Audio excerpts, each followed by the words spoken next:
Okay, this is Unit 11.7. We're doing some science here. I promise I will not vomit all over your listening device by doing all this sciencey stuff, but we'll do the best we can.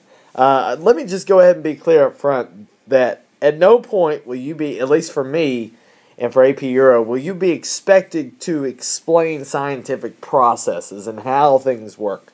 We're going to be more concerned with how things change the way people view the world, okay? How like a scientific experiment or an idea changes the way that people view society.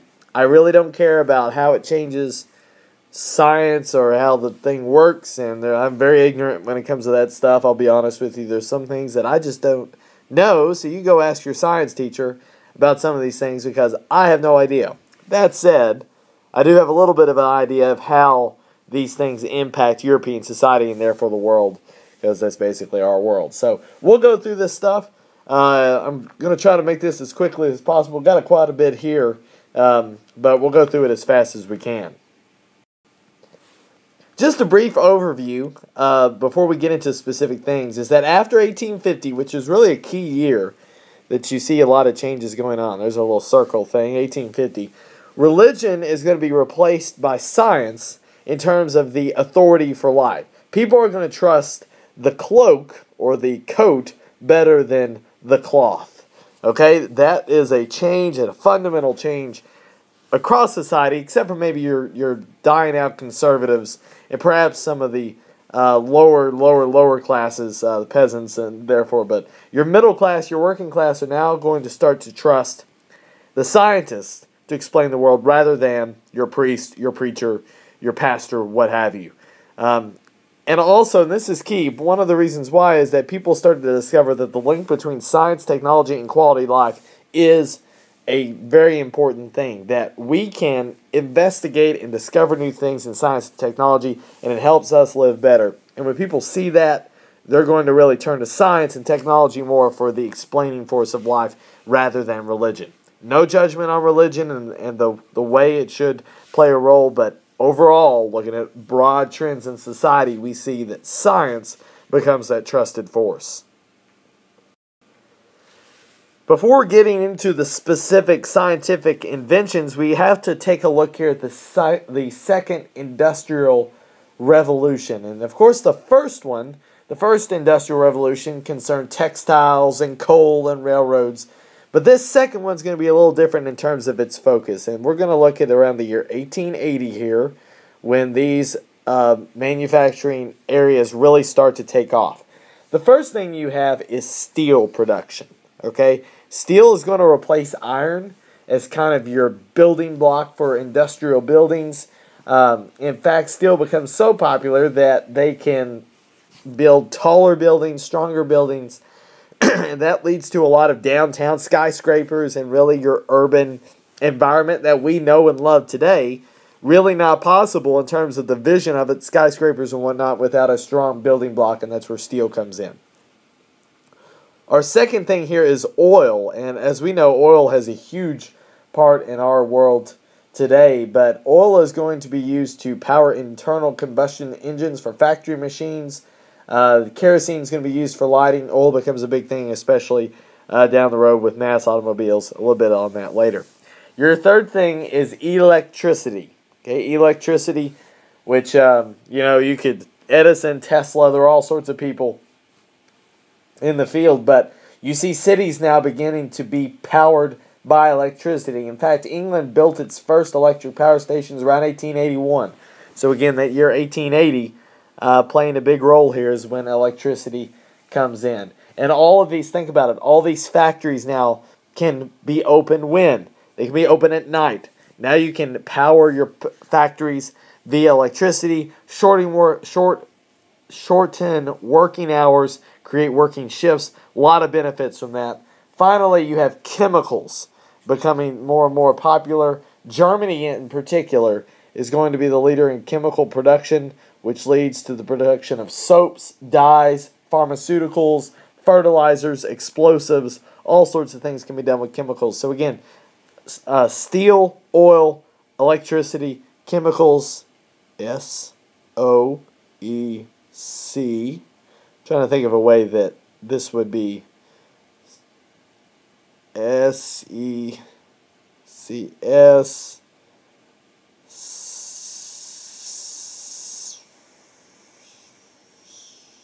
I don't know. Figure it out on your own to remember that. Good luck with that. Okay, and just kind of some basic things, and I'm sorry for the white here, white on white. That's kind of annoying. I apologize for that. Kind of some other broad things going on with it. There is a greater need for industrial knowledge, meaning that you've got to have people that know how to work certain things. You can't get some, Johnny off the street to work into the chemical lab. You need a professional, someone who's devoted his life to that craft and can do the job right. So you see a lot more specialization leads to more and more, white-collar jobs. We talked about white collars. That says white. It is supposed to be white, and I just messed that up. So don't look at that. Just don't look. Okay? White-collar jobs become more popular. And here's a big theme as well. By 1890, Germany is your most industrialist nation based off of these second industrial revolutionary ideas. Britain itself is too tied to the first industrial revolution. It is really stuck in that industrial age from the past. Germany, as it jumps in after unification, 10 years after the industrial revolution, kind of rebirths itself in the second wave, and they can jump in and do some good things with that. So as we go into World War I, Germany is going to be really considered the most industrial country, thanks a lot to these industries which come up after 1880. Also, you just see this general, again, moving to the cities because industrialism is the place to be, and the industry is happening in the cities. So let's look at a couple of scientific figures which make huge impacts in European history here in the late 19th century. And we'll start with something called the Bacterial Revolution. Now, we discussed the sanitary idea by Chadwick, the guy with no hair, who desperately needs Rogaine. But Bacterial Revolution is going to continue in trying to reduce the mortality rate so people are going to live longer and longer. First of all, you have a guy named Louis Pasteur who's going to develop germ theory. And his idea is that germs sometimes can grow. Hold on. Consider the notes. Let me Jeopardy music this for a second. Do do do do do do do do do do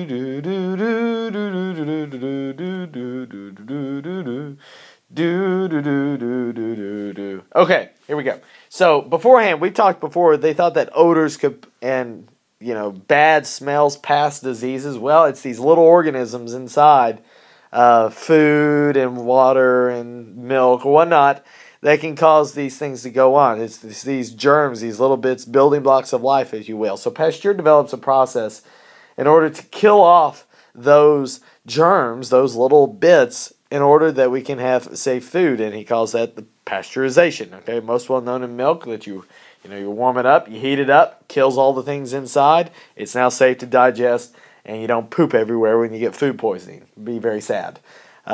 Joseph Lister, he also came up with the antiseptic principle, basically saying that when you use scientific experiments or scientific tools, medical tools, you better clean them off before you use them again, so that you don't use a dirty scalpel when you go to the next person, and you just try to clean up your mess while in that medical situation. It probably would help. I mean, again, it's a duh for us, right? That this would be the thing, but you want to clean it off before going in and trying again. And yes, this would Listerine comes from his name.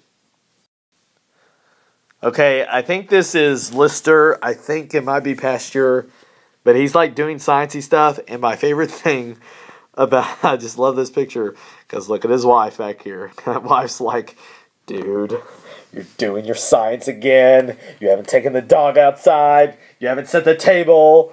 And he's just doing sciencey things in here, and all the people are judging him for the pictures. But ooh, that wife, I mean, look at. I mean, you can tell like she is shooting darts. There it is. I mean, bam! Look at that.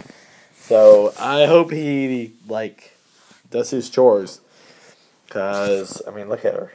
She means business. It's kind of terrifying. Okay, I don't know if you're concerned about this, but we'll check in on them later.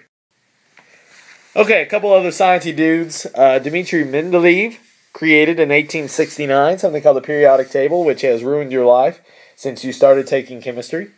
Okay, there it is. Whoa, I did this in the last podcast. Okay, let's set it back. There we go. This action right here, yep, ruins your life. You can thank Dmitri Mendeleev for that. Organizing the rules of chemistry, kind of a cool thing. And then second, Michael Faraday, which if you know you're lost, the character Daniel Faraday is based off of. He comes up with some basic discoveries in electromagnetism, which leads to the first dynamo, the small generators, which you put these in electric motors, electric lights, electric streetcars. It can lead to sources of power.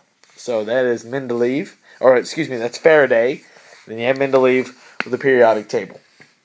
You have a couple other people who are, significant, but I won't talk about them because they're not really. So next guy, kind of important, Charles Darwin. All right. Darwin, it's interesting. He was Christian. I think there's a big thought out there that, that Darwin is like this atheistic, God is dead type figure. We'll actually get to someone like that later. But Darwin wasn't, and I don't think he was trying to, in his theories, he was trying to upset the religious sectors of society as much as he did. But let's just talk about what he found. Darwin goes on this adventure on his ship, the HMS Beagle, and he heads over to the Galapagos Islands, which is off the western coast of South America. He watches some birds and some animals and see how they work and things like that. And he comes up with this, and again, there's so much more detail in this. You can go in and read the whole story at some other point. His book is called On the Origin of Species, and this is really a title you need to know. Aiken in importance to the Communist Manifesto. He comes up with this theory of evolution, which says that all life has evolved gradually from common ancestral origin, and that it has been a struggle for survival, and that the species most able to adapt have survived. And therefore, humanity, as we know it, has adapted over time and has evolved from something very, very different. Basically, this is a big red flag when it comes to a literal interpretation of the Bible. Because if you open up Genesis and you look at Genesis chapter 1, chapter 2, chapter 3, it speaks of God creating the world, some sort of big bang. I mean, you can relate it to that, but God creating the world. And then man appearing in God's image. Now, this seems to directly contradict it. There is a whole lot of literature out there and a lot of Christians who actually subscribe to evolution. So if that's something you're looking into, go on your own personal journey and look at that. The reason why it's important for us is that it goes against the Bible. And it creates a crisis in the Catholic Church and in all churches. That this is something that goes directly against a literal interpretation of the Bible. And it puts religion in a corner. Darwin is offering proof, and we know in this Enlightenment mindset, if you don't have proof, you can't say something is true. And that's where the church loses some credibility to people. Ironically, it's 5 years after this that the Pope issues the Syllabus of Errors in 1864, condemning rationalism, liberalism, nationalism, and all the isms. Part of it, perhaps, was Darwin's emphasis. So again, the big thing to know is that it went directly against biblical interpretation, or literal interpretation of the Bible. Now, we have mentioned how Darwinism was applied to social situations. We've talked about social Darwinism already. A guy named Herbert Spencer, who is very, very sad-looking, if you ask me, or interesting. I don't know what the word is. Let's move this arrow. Go over there. Keep going. Go away. Goodbye. No, not going to happen. Anyway, Herbert Spencer comes up with the idea of social Darwinism that says that this idea of survival of the fittest also applies to human societies, and that a society will only survive if it adapts and if it's inherently better than another one. What happens is that people take this idea as justification for letting certain cultures survive and others not, and maybe dominating others, aka imperialism, saying that, hey, we're going to survive, our culture, the British, the French culture, the African cultures are not, so we might as well go and take their stuff. Or it can be used the other way, saying, hey, they're not going to survive. White man's burden, we have to go in and save them. It can go either way. It can also be used by industrialists, people who open factories, who maybe put others out of work, saying, my business is going to survive, it's the best. The others can't adapt, right? Maybe a small business closes today because it can't adapt its business. Very, very similar thought. It's very popular with the upper middle class because these are the ones who are really stomping on everybody else, economically speaking, and earning more and more money, and they're kind of justify their actions, saying, well, listen, we're smarter than you. All right? Do you know someone out there who you're smarter than? Yes, I'm talking to you right now. Do you know someone that you're smarter than?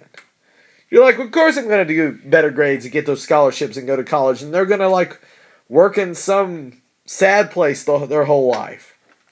Because I'm just better, right? I'm just smarter.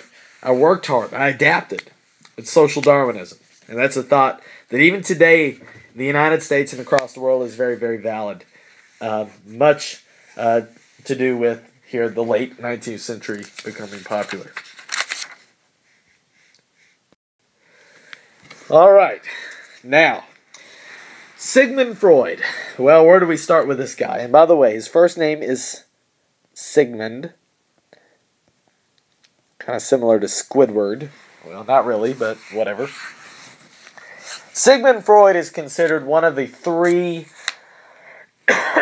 giants of the 19th century thought, along with Darwin and Marx. And I'll go a little quicker here. I know we're taking some time, but I'll go quickly through Freud here. His thought is that humans were irrational creatures, that they do not do what you think they will. You're going to make stupid decisions that make no sense. The Enlightenment says that when you have two options, you weigh the evidence, you pick the one that makes sense. Freud says, nah, not going to happen. People are stupid. They don't think things through. Why is that? Freud says that a person has three levels of personality. Okay? One is called the ego. And the ego is the personality that you have. It's what people see. Like for me, I'm kind of crazy at times. I make dumb jokes. People see that about me. Okay? They might see you as being courteous. They may see you being cynical. See you being sarcastic. Okay? They may see these things. It's part of what you see. That's the ego. The superego is basically your conscience. Okay? It's that thing inside of you that tells you, you should do this. You should do that. You really should study. You really should take those notes for AP Euro. Basically, your superego shoulds all over you.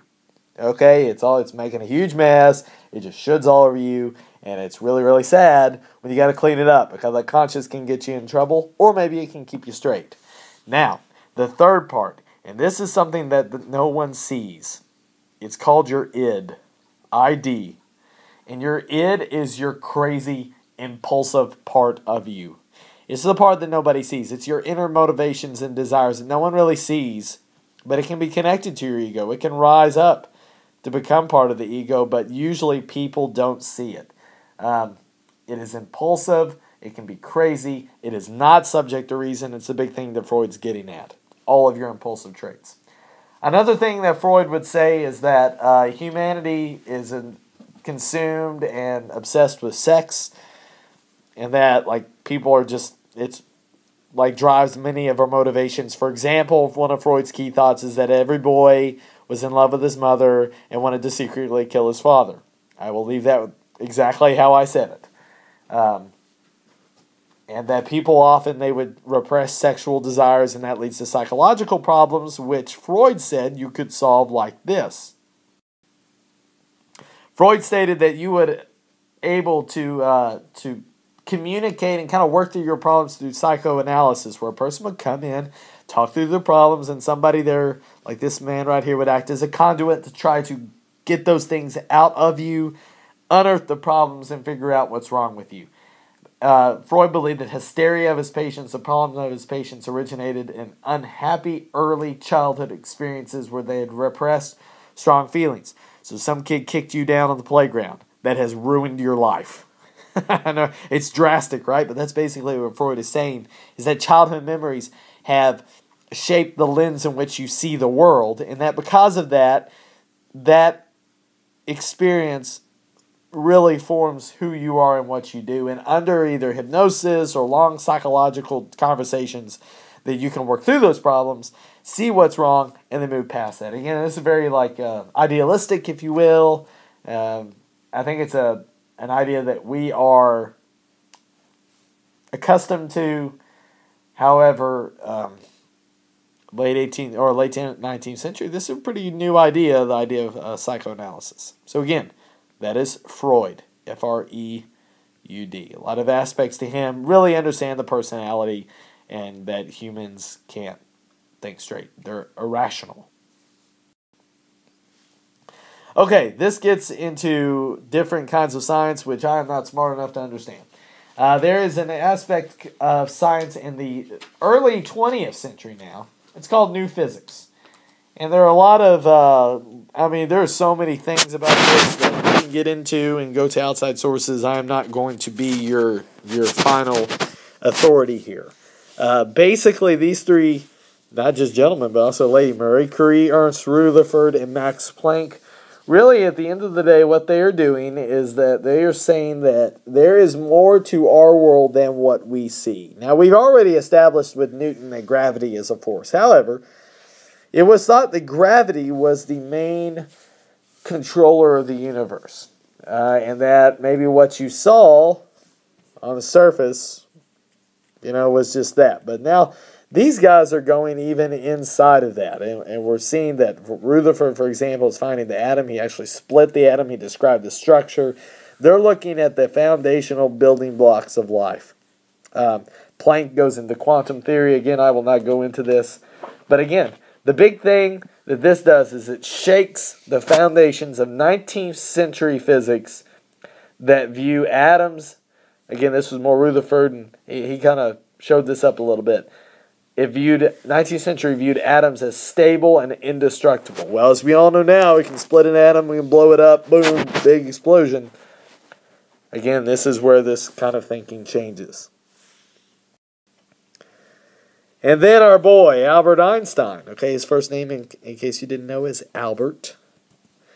And this is where Einstein is going to shatter the fundamental laws of motion that Newton developed way, way back in the 17th century, early 18th century, I believe. Instead of gravity holding as a constant force that holds the universe together, Einstein described that time and space are relative to the viewpoint of the observer. Okay? An example of this in his theory of relativity is the twins example. I don't know if you've heard it. But say that, let's name these guys. How about Bobby here? And how about Joe? Okay? Say that Bobby goes up into a spaceship. And he goes and travels in space. He goes, whoo, all around. And here he goes, and around, and around, and around, and around, and around, and around, and then he comes back 30 years later. And because of the rules of motion and all that jazz in space, he is not as old as Joe. Again, showing that time and space are relative to the viewpoint of the observer. That your experience and what you're doing, and by Bobby traveling at light speed around the universe, that it has challenged the laws that, hey, he has not lived through the time that his brother Joe has. And that Joe is older when Bobby returns. So, what is the point of all of this? Okay, again, you do not have to explain the scientific concept. What you have to explain is how these men and women challenged the way people thought. Darwin challenged the creation story and the literal interpretation of the Bible. Freud challenges the belief that humans behave rationally and think rationally, and that they do things based on evidence. And also the idea that your personality is much more multifaceted than you think. These new physics guys, Einstein and Planck and Curie and Rutherford, challenged the belief that scientists had figured it all out, that Isaac Newton had figured everything out, that he had got it all right. That's wrong. The universe is a mystery, and we don't really know what is out there. We don't know how time and space connect with people in space. We don't understand it all. And that failure to understand and that failure to rely on the biblical thinking, that failure to figure people out and their beliefs, it causes stress and uncertainty. We don't know. We don't understand. And this is going to be amplified by a war that kills over 20 million people. And for what? Why? We don't know. And when you combine the scientific thinking and all the stress and uncertainty with the aftermath of World War I, you have a Europe in the 20th century that doesn't know where it's going. Its purpose is lost, really, for the most, since the religious wars of the 17th century and 16th century. And a lot of that has to do with the stress and uncertainty that science provides. So as we go through World War I, understand that along with the death and dying on the battlefield, you had the death and dying of the way people viewed the world. And that people now are going to stress and struggle to figure out just how life works and why people do what they do. And you put that alongside a big world war, it's going to be problems. So the idea that Europe is unchallenged in the world, that it is dominant, that we're going through the good old days of the fin de siècle and the Belle Époque, that's done. And now I will get off my soapbox and go eat some dinner and go finish grading my DBQs.